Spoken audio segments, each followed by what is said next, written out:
good morning 10:30 বজাত office যাব ওলাই ভাত খাবলৈ বহিছোঁ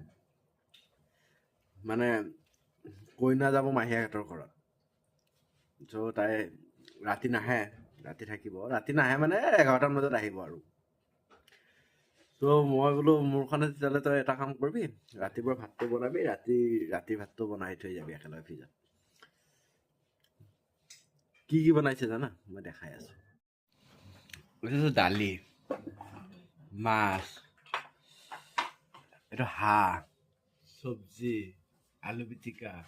আৰু এটা আছিল মই সেইটো খাই শেষ কৰিলোঁ মাছ পিটিকা ইমান মখা বনোৱাৰ কি দৰকাৰ মোক দৰিদ্ৰ কৰি দিছে জানা ৰাইজ মই দৰিদ্ৰ হৈ গৈছোঁ আৰু দৰিদ্ৰ হোৱাটো পিছৰ কথা বাৰু কিন্তু ৰাতিপুৱা এনেকুৱাকৈ বিয়া হোৱাৰ এইটোৱে মজা মানে গৰম গৰম ভাত খাই মাছৰ তৰকাৰীটো কেনেকুৱা ধুনীয়া হৈছে মস্তি